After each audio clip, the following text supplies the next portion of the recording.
کی عظمت اور شان کہ بندہ اس کا پیمانے پیمائش کر سکے، کوئی توڑ سکے، کوئی بند کر سکے، کہ اس کے بس کی بات ہی نہیں ہے۔ اللہ اللہ اور حضور بتوں کو توڑنا چاہیں، اگر حضور قادر مطلع حضور ان اللہ حضور تمام کائنات کے مالک ہیں، مختار کل نبی ہیں، اور حضور چاہتے تو اشارہ کرتے سارے بت گر جاتے ہیں۔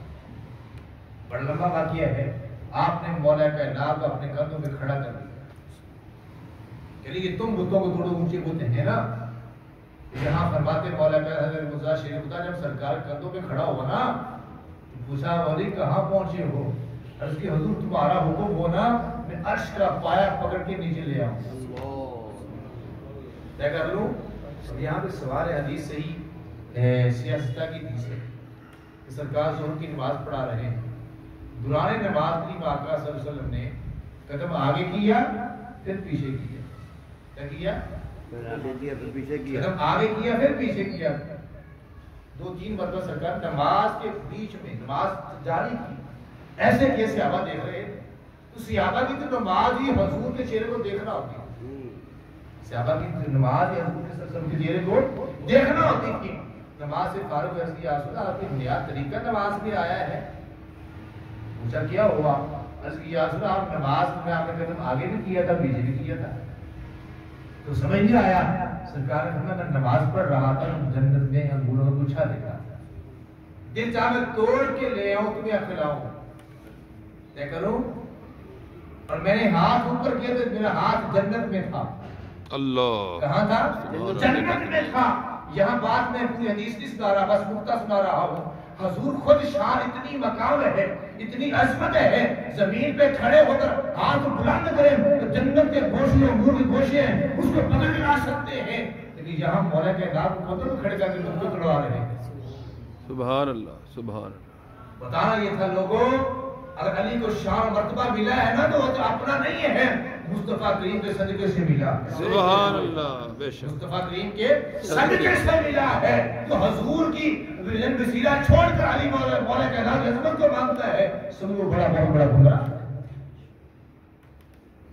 یہ ہمارا عقیدہ ہے، بلکہ ہر سنی کا نہیں، ہر مومن کا عقیدہ یہ ہے، ہر مومن کا عقیدہ یہ ہے کہ جس کو جو ملا ہے نا، عظمت ملی ہے، شان ملی ہے، رفعت ملی ہے، مقام ملا ہے، وہ حضور کے صدقے سے ملا ہے۔ میں نے کہا حضور جو خود اپنا اتنا مقام ہے کہ نماز پڑھے تو جنت پہ ہاتھ چلا جائے، تو وہ تو نہیں توڑ سکتے تھے؟ توڑ سکتے تھے۔ بتانا یہ تھا لوگوں، مولا کے نام شریف جو مقام اور عظمت ملی ہے نا، میں محمد کی وجہ سے ملی ہے۔ سبحان اللہ۔ یہ ان کا مقام و مرتبہ ہے۔ حضرات محترم، وہ ہستیاں ہیں جن کا ذکر عبادت ہے۔ بابا سبحان اللہ۔ اور مولا کائنات کے بارے میں حضور نے فرمایا کہ علی کے چہرے کو تکنا کیا ہے؟ عبادت ہے۔ سبحان اللہ۔ کہ وہ ہر دن ان کا ذکر کرنا عبادت ہے۔ سبحان اللہ۔ اس لیے ہم ان کا ذکر عبادت سمجھ نہیں کرتے ہیں، کوئی رسم سمجھ کے نہیں کرتے، بے شک بے شک سبحان اللہ۔ لیکن ان کی محبت کے ساتھ خلفائے راشدین کل صحابہ کی محبت بھی لازم ہے۔ اور جو صحابہ کی محبت کا اظہار کرے، عقیدت کا اظہار کرے اور بقیہ صحابہ کا انکار کرے، سمجھ وہ عیسائیوں والا عقیدہ رکھتا ہے، مومن والا عقیدہ نہیں رکھتا۔ تو کیا کرتا ہے؟ قرآن کی میں نے آیت سنائی ہے، وہ عیسائیوں والا عقیدہ رکھتا ہے، مومن والا عقیدہ نہیں ہے۔ عیسائیوں کا دعویٰ یہی ہے کہ ہم عیسیٰ روح اللہ سے محبت کرتے ہیں، لیکن صحابہ قرآن نے مصطفیٰ کریم صلی اللہ علیہ وسلم نے انکار کر دیا، یہ بے ایمان ہے، عیسیٰ روح اللہ سے محبت کا دعویٰ جھوٹا ہے۔ اس لیے جو اسلام اور اللہ کی منشا ہے نا، اس کی مطابق ان کا عقیدہ نہیں ہے۔ جو علی سے محبت کرے اور علی کے یاروں سے محبت نہ کرے، وہ ایمان کا دعویٰ کرے، وہ اسلام سے خارج ہے۔ اللہ کی بارگاہ میں دعا ہے اللہ ہم سب کو ان نفوس قدسیہ سے محبت کرنے کی توفیق عطا فرمائے، اور بالخصوص ان کی سیرت طیبہ ہے کہ انہوں نے حضور کے نقش قدم پر چل کر حضور کی اطاعت میں گزاری ہے۔ اللہ ہم سب کو ان کے نقش قدم پر چل کے زندگی گزارنے کی توفیق عطا فرمائے۔ وما علیہ